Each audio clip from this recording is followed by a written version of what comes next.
Hello student, good morning. Today I am presenting here 10 words showing personality. यहाँ मैं आपके सामने 10 वो वर्ड लाई हूँ जो हमारी पर्सनालिटी में होते हैं। वो डिफरेंट काइंड्स ऑफ पर्सन होते हैं। किसी में कोई मेरिट होता है, किसी में कोई डिमेरिट होता है, तो वो हमारी पर्सनालिटी में डेवलप होते हैं। उनका पर्टिकुलर एक नाम दे दिया जाता है जिससे कि ये मालूम पड़े कि ये व्यक्ति या ये लड़का या ये लड़की या ये औरत किस टाइप की, इसके बिहेवियर में, इसके नेचर में किस तरह का एक व्यवहार है, और उस व्यवहार के अकॉर्डिंग हम पर्टिकुलर उसको, जैसे कोई बहुत घमंडी होता है, लालची होता है, तो कोई बहुत डिसेंट होता है, कोई बहुत सब होता है, तो उनका हम एक कहते हैं कि ये भाई सब है, ये जेंटिल है, ये घमंडी है। उसी तरह से ये एक इंग्लिश के न्यू वर्ड्स हैं जो हमारी पर्सनालिटी में होते हैं। होते तो बहुत हैं, लेकिन मैंने यहाँ पर आपके लिए 10 वर्ड्स को यहाँ पर लिया है। तो चलिए देखते हैं। फर्स्ट वर्ड कौन सा है? इंट्रोवर्ट।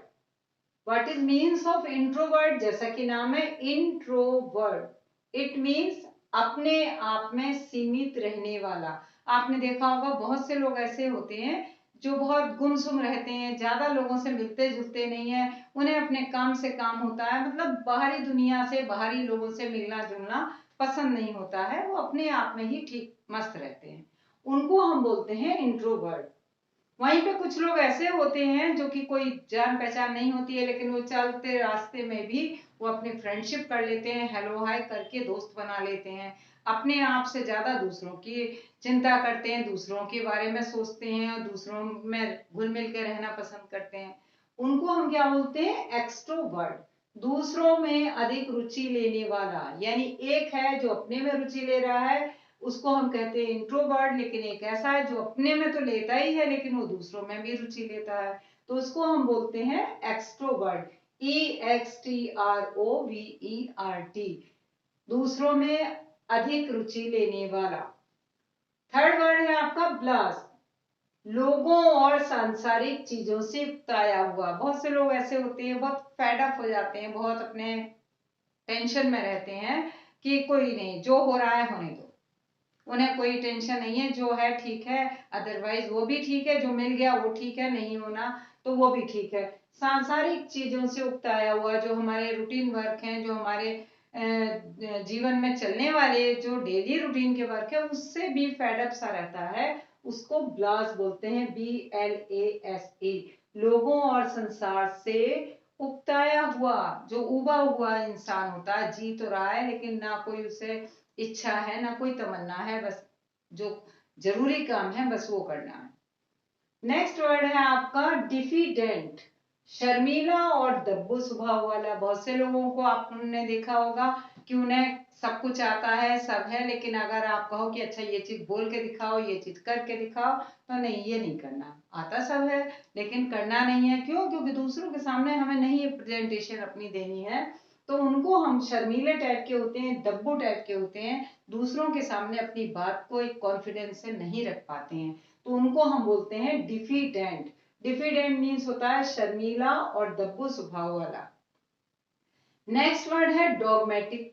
आगे डॉगमेटिक जो आपका वर्ड है, तो इसमें डगमेटिक बोलते हैं इसको, डॉगमेटिक नहीं बोलेंगे, डगमेटिक। इसको अपनी बात को ऊपर रखने वाला, यानी बहुत से लोग इतना घमंडी टाइप के होते हैं कि कोई भी बात हो मेरी बात को ही ऊपर रखना चाहिए, हर बात में अपने आप को सुपर मानने वाले लोग बहुत से होते हैं। तो ज्यादातर जो ठीक लोग होते हैं वो सोचते हैं हाँ भाई आप ही ठीक हो, जो आप कह रहे हो वही ठीक है, जबकि वो जानते हैं कि इनसे बेटर बहुत सारे लोग हैं, लेकिन फिर भी क्योंकि उसके नेचर को जान जाते हैं तो वो कहते हैं ठीक है भाई आप ही ठीक है।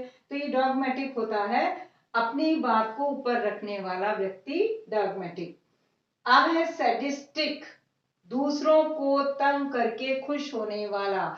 आपने अपने स्टूडेंट लाइफ में देखा होगा, कुछ बच्चे किसी की नोटबुक छुपा देते हैं, किसी की वाटर बॉटल छुपा देते हैं, किसी की बुक छुपा देते हैं, या फिर किसी का अपने बाइक और साइकिल की होती है उसको छुपा के रख देते हैं, फिर बच्चा परेशान होता है तो या तो उससे ट्रीट ले लेते हैं या फिर ऐसी मस्ती में भी उसे थोड़ा देर परेशान होने देंगे, उसके बाद उसकी चीज उसे वापस कर देंगे।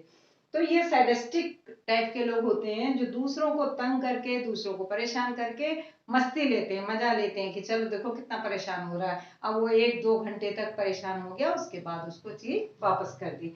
तो ये सैडिस्टिक लोग होते हैं। कभी कभी ये सीरियस भी हो जाते हैं, जैसे बड़े लोग होते हैं तो दूसरों को परेशान करने के लिए नए नए तरीके भी अपनाते हैं। अब है क्यूजेटिक, कल्पना दुनिया में रहने वाला। बहुत से लोग ऐसे हैं, हवाई किले बनाते हैं, मुंगेरी लाल के हसीन सपने। तो अपने जो भी है कि ऐसा होगा, फिर मैं अभी ये कर लूंगा, फिर उसके बाद ये होगा, फिर इतना होगा। मतलब वो ख्याली पुलाव में रहने वाले कि अभी एट प्रेजेंट को वो कम देखेंगे लेकिन फ्यूचर में ज्यादा जीते हैं कि भाई ये ऐसा नहीं ऐसा होगा, फिर यूं होगा, फिर यूं होगा। लेकिन उसको वहां होने के, वहां पहुंचने के लिए कोशिश नहीं करेंगे, लेकिन बस ख्यालों में वो सब कुछ पा लेते हैं। तो ऐसे लोग जो काल्पनिक दुनिया में रहने वाले होते हैं, जो हवाई किले बनाने वाले होते हैं, उसको बोलते हैं क्यूजिटिक। क्लियर? नेक्स्ट वर्ड है, ये है ट्रकुलेंट, चरित्र में जंगलीपन होना। बहुत से लोग होते हैं, ह्यूमन बीइंग होते हैं, लेकिन उनका खाना, उनका पीना, उनकी बात करने का ढंग, उनका किसी को हेलो हाय करने का ढंग कुछ डिफरेंट होता है। तो यहाँ चरित्र में जंगलीपन से मतलब जंगली कोई जंगल के इंसानों से बात नहीं है, जंगली जानवरों से बात नहीं है। ये बात है कि उनका नेचर, उनका बिहेवियर आम लोगों से डिफरेंट होता है। आपने देखा होगा बहुत से जो अनएजुकेटेड, वो इलिटरेट पर्सन होते हैं, जो गांव के लोग होते हैं, वो लोग हैं तो वो अपने चाय पीते हैं तो सुर की आवाज आती है। बहुत से लोग खाना खाते में चप चप चप की आवाज करते हैं। लेकिन बहुत से एजुकेटेड पर्सन होने के बाद भी वो वेल मैनर को जानते हुए भी इस तरह का बिहेव करते हैं कि वो 4 लोगों में बैठे हैं तो अपने चाय पी रहे हैं, तो जब तक आवाज ना हो तो बात किया, जब तक खाने में आवाज ना हो तो बात किया। तो बहुत से लोग या हेलो हाय कर रहे हैं, आप 4 लोगों में बैठे हैं तो हेलो हाय करने के लिए एक सिंपल वे में होता है और एक चीख चिल्ला करके कर रहे हैं। तो ये एक जंगली पानी है, हमारे करेक्टर को लो कर देता है, हमारे बिहेवियर को खराब कर देता है। तो ऐसे करेक्टर वाले लोगों को ट्रकुलेंट बोलते हैं, चरित्र में जंगलीपन होना। नेक्स्ट वर्ड है इनहेबिटेड, अपनी बात को दूसरों के समक्ष ना रख पाने वाला। यानी आप चाहते हो, आप कैपेबल हो, लेकिन वो बात आप अकेले में किसी से कर सकते हो, अपने टीचर को बता सकते हो, अपने पेरेंट्स को बता सकते हो। लेकिन अगर वही बात आपसे कहा जाए कि 4 लोगों के बीच में बोल के दिखाओ, 4 लोगों के बीच में कह के दिखाओ, तो वो नहीं, उनमें कॉन्फिडेंस की कमी होती है। ऐसे लोग इनहेबिटेड, जो अकेले में अपने एक सीमित लोगों के बीच में ही रहते हैं, वो दूसरों के समक्ष ना तो बात कह सकते हैं, ना कोई अपना पक्ष रख सकते हैं। तो ऐसे लोगों को बोलते हैं इनहेबिटेड। ठीक। नेक्स्ट है आपका ग्रेगेरियस, हर समय दूसरों की संगति में रहने वाला। कोई ऐसा भी व्यक्ति होता है, हमारे इन 10 वर्ड्स जो हैं उसमें करेक्टर की या एक ह्यूमन बीइंग की अलग अलग वेराइटीज बताई गई हैं। तो एक वैरायटी वो भी होती है जो अकेले कुछ नहीं करना चाहता, उसे एक उंगली पकड़ने वाला चाहिए, कोई ना कोई हो तभी वो करेगा। तो बहुत से लोग ऐसे होते हैं जो अपनी लाइफ में अपने बल पर कुछ नहीं करना चाहते, उन्हें एक कंपेनियन चाहिए, उन्हें एक संगति चाहिए, अदरवाइज वो कुछ नहीं करेंगे। तो हर समय दूसरों की संगति में रहने वाला, तो ग्रेगेरियस इसको बोलेंगे, जो दूसरों की संगति में रहता है हमेशा। मैं अपने वर्क करना है, होमवर्क करना है तो अपने फ्रेंड के साथ करूंगा, कहीं जाना है तो फ्रेंड के साथ जाना है, कोई बात पूछने अभी जाना है तो वो भी हमें अपने फ्रेंड के साथ ही जाना है। यानी कोई ना कोई उसको फ्रेंड सर्किल हो, पेरेंट्स हो, भाई बहन हो, कोई उसके फैमिली मेंबर हो, कोई भी हो सकता है जो उसके साथ में, उसकी संगति में रहकर ही वो काम को सक्सेसफुली कर सकता है, अदरवाइज वो नहीं कर सकता।